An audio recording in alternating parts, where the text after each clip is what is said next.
Not even one of the strongest mortals in the universe, the Gladiator, was capable of stopping Apocalypse. And if you enjoy videos about the X-Men, Superman, and the Justice League, don't forget to subscribe to the channel. The story begins in Egypt during the year 3999. A mutant named Cable was along with his son and a team of surviving mutants on a mission to infiltrate the pyramids where Apocalypse, the most powerful mutant on the planet, was hiding. Apocalypse is immortal and eliminated all the mutants who opposed him. He dominated the planet, and Cable discovered that Apocalypse is now vulnerable. He is about to begin his hibernation, a period of time where he sleeps for 100 years to regain all his vitality. In order to do this, he uses the Lazarus Chamber. With the help of his computer, Cable managed to discover the location of this chamber, and after overcoming many traps with the help of the team, they ended up falling for the last one of them. Apocalypse himself appeared. He was enraged. He wants to kill Cable, and during the fight, Cable dropped his computer. That device is also a time machine. When Apocalypse found out about it, he became overjoyed. This was all he needed to dominate the universe. Now he has a passport to other dimensions, and no one will be able to stop him.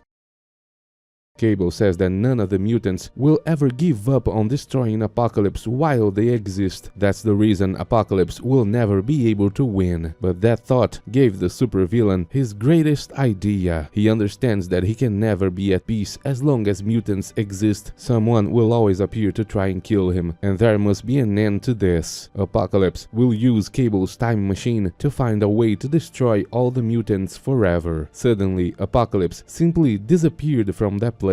Meanwhile, in another alternate reality, Professor X managed to survive a battle he shouldn't have survived. Because of this, the mutant called Bishop decided to travel through time to try and fix that. He went to the future, back to his lab, but he just couldn't enter it. His sister was in shock. Bishop ended up trapped in space-time because he traveled at the same time Apocalypse was using Cable's computer. Bishop arrived at a very strange place and encountered a completely insane man with teleportation powers. That man introduced himself as Bender. He explained that this place is called the Time Axis. All of space-time is traversed, and it seems someone has taken Bishop off his original course. The mutant needs to escape from that place, and he can even see alternate realities along the way. In one of those realities, he only managed to observe the wedding day of the mutant Scott Summers and the mutant Jean Grey. They were getting married, and all the X-Men were extremely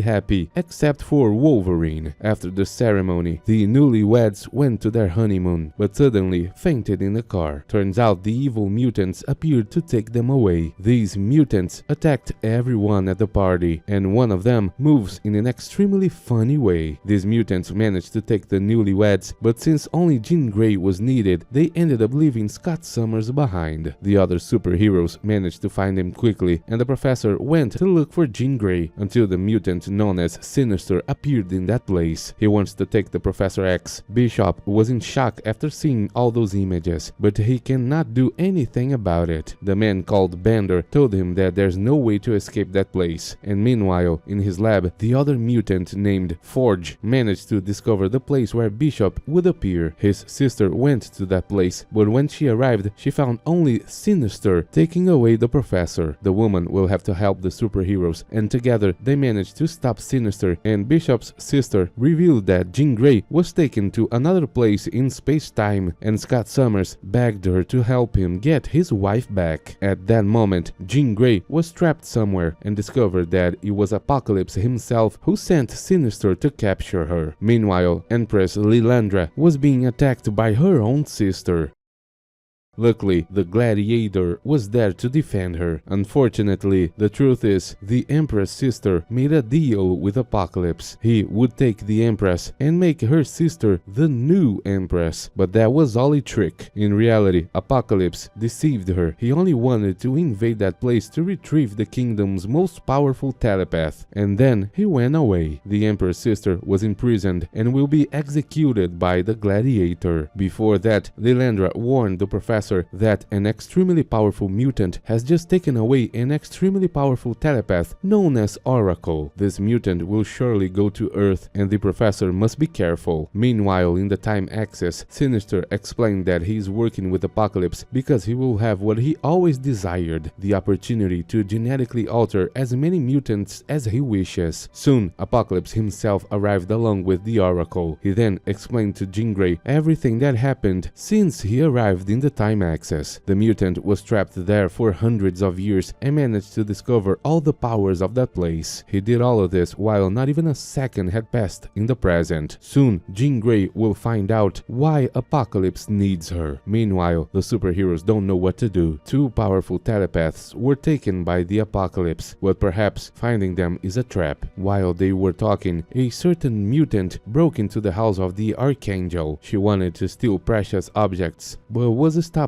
by the Archangel himself. While trying to escape, the woman almost died falling off a cliff, but the Archangel managed to save her. Unfortunately for him, all this was just a trap. She attacked him from behind and managed to escape from that place. Archangel woke up and managed to follow her. She went to a place where the mutants were already waiting. The X-Men used the devices they had in the mansion and discovered the location of a mutant with telepathic powers. That's the same mutant who invaded the Archangel's house. Meanwhile, Archangel himself fought against that woman as he wanted his belongings back. Suddenly, the mutant known as Sabretooth invaded that place along with the other mutant named Raven. They want to take that woman away, but she started fighting as soon as the superheroes appeared to help. That woman doesn't understand what's going on, and all she wanted was to steal some objects to sell them later. With the help from the superheroes, the woman escaped, but the Omega level mutant named Magneto appeared to stop her. He's going to capture her, but Wolverine managed to attack Magneto, leaving him no other choice. Magneto had to fight back and threw an entire ship at Wolverine. After that, he took the mutant away, and Raven was also taken away. The superheroes will take Sabretooth to extract information from him because the mutant might know what's going on. We see that Magneto is working for Apocalypse, which is why he went to that place. Apocalypse managed to convince him to help, promising to resurrect his deceased wife. Meanwhile, in the future, Cable knows that Apocalypse is traveling through time, and to find him, he will need a new time machine. Unfortunately, there's only one machine left on the planet Earth, and it's the one that belongs to the United States government. He and his son will have to infiltrate a highly protected location to retrieve the time machine. To destroy the security system, the entire team will have to detonate certain devices simultaneously. This will neutralize the force field, allowing Cable to infiltrate the location. It seems the team is unable to finish the job, and Cable's son ended up being captured by one of the robots defending the place. Cable himself returned to help his son, but at that moment, the other guys managed to destroy the security system. Cable will have to abandon his own son to save the universe. He infiltrated the building and managed to steal the time machine. But while trying to travel, Apocalypse intercepted him. The mutant sent Cable to the wrong time period. Cable doesn't know how he ended up there, and now he will have to work with the X-Men to try and solve that problem. Meanwhile, Wolverine will have a conversation with Sabretooth. During this time, Cable took the opportunity to say that he knows how to defeat Apocalypse. They need to find his Lazarus chamber and destroy it before he can use it to remain immortal. Cable knows where it is and wants the superheroes' help to destroy it. Suddenly, Wolverine appeared and said he hadn't gotten any information with Sabretooth. The professor will have to hack into his mind to discover what they need. Charles Xavier did it and discovered that they need to stop Apocalypse at all costs because he is about to become the master of space-time. Cable says they only need to destroy the Lazarus chamber because then Apocalypse will never have existed. All the superheroes agree to go and help him. Together, they enter the time machine, but Apocalypse says that he controls space-time and will deal with these superheroes. The end game is approaching. Quickly, the superheroes went back in time right to the pyramids. That's where Apocalypse built his Lazarus chamber. As they were about to invade the pyramid, the Horsemen of Apocalypse appeared to stop them. That was an impressive battle, and only a few of the superheroes managed to break into the pyramid. The other ones stayed behind to fight the Horsemen. The pyramid was full of different traps, and Cable didn't know them all. Outside, the horsemen stopped fighting and went back inside to the pyramid. The mutants had to defend themselves and managed to repel the attack of the horsemen, and soon everyone was reunited and reached the Lazarus chamber. Apocalypse was lying there, recovering all his vitality, but in reality, it was all a trap. It wasn't Apocalypse, but the mutant Mystique. Apocalypse caught everyone in a large trap and made all the superheroes pass out. What he really wanted was to capture Professor Xavier. During all this time, Bishop was walking through space-time and still hasn't reached the Axis. When all the superheroes woke up, Cable used a grenade to destroy the pyramid, and then they all returned to the time machine. Apocalypse observed everything and said he no longer needed his Lazarus chamber. He had managed to master his immortality through the time axis, and that attempt was completely useless. The superheroes analyzed the information from the computer and discovered that the professor had been taken on a time travel and is now stuck in a place between the space-time. That place is called the time axis, and the X-Men will have to use the time machine to get there. Meanwhile, Apocalypse was doing something with the most powerful telepaths in the universe. Wolverine ended up being taken by mistake, and Apocalypse allowed him to stay alive to observe the destruction that will happen. All those telepaths were placed outside the time axis, and finally Apocalypse will explain to Magneto what he intends to do. They have only a few minutes before those telepaths do what needs to be done. Apocalypse says that space-time is something only he himself can fully comprehend, and says there's a reason telepaths can see the future, because the mind transcends space-time. Throughout all those centuries, the balance between good and evil has prevented Apocalypse from achieving his victory, but that will end now, for he has discovered a way to destroy this balance. He will do this by destroying the most powerful psychic minds in the universe, and once they are crushed, these minds will release a wave of psychic energy powerful enough to stop the axis of time. Space-time itself will be destroyed, and all existence will end. The axis of time will continue to exist outside of space-time, and that's when Apocalypse will be able to rebuild the universe the way he wants to. This universe will be perfect, and he will be the king of all existence. Magneto says that when Apocalypse asked for his help, he didn't mention any of this madness. The Omega-level mutant won't allow that to happen. Seeing Magneto's betrayal, Apocalypse sent his horsemen to attack him, but in reality, the horseman was Mystique in disguise. She works for Magneto and will not betray her master. Together, the two of them attacked Apocalypse, who increased in size to defend himself. He ended up being attacked by such a powerful blow that pierced through the walls of the space-time axis and fell into the infinite void. Unfortunately, Sinister and the other horsemen appeared to rescue the Apocalypse. Sinister doesn't care if the universe is destroyed. He wants to be part of Apocalypse's new empire. Suddenly, Apocalypse himself appeared. The fight restarted, and Magneto had to flee with Mystique. She stayed behind to distract the horsemen, and Magneto went to ask Wolverine for help. Together, they begin the fight against the horsemen of Apocalypse, and suddenly, the time machine appeared in that place. Apocalypse is already outside to defend the time axis, and the final hour is upon them. The minds of the telepaths will be destroyed, and all reality is being erased. There's nothing anyone can do about this. All timelines are disappearing. They never existed. Bender explained to Bishop that all space-time will be erased. He knows this because he has been there for 13 billion years. Bishop realized there were people trapped around the time axis and fired shots at a capsule holding that mutant woman. Now that she's free, she told Bishop they need to free all the other mutants, and Apocalypse realized what was going on. He went there to stop them and brought all the horsemen, but the mutants who had already been freed were enough to prevent the destruction of the timeline. All the people reappeared, and Apocalypse machine didn't have enough power to keep the telepaths trapped inside it. Bishop managed to save everyone. Sinister and his henchmen managed to escape, and Apocalypse won't give up. He continued attacking, but Cable managed to destroy the entire time axis. Apocalypse and his horsemen are still at large, and Magneto will have to help in the battle against them. The mutant was eventually knocked down, but later he recovered himself. Bishop managed to attack Apocalypse from behind, but the telepathic mutants finally decide to put an end to this story. Together, they know they are more powerful than Apocalypse, and using their powers, send everyone back to their timelines. Without the Lazarus chamber, and also without the time axis, Apocalypse Apocalypse will simply cease to exist. The mutant was erased, and the entire universe was saved. Now Cable will be able to return to see his son, and the story ends. If you enjoyed the video, please don't forget to subscribe. See you next time!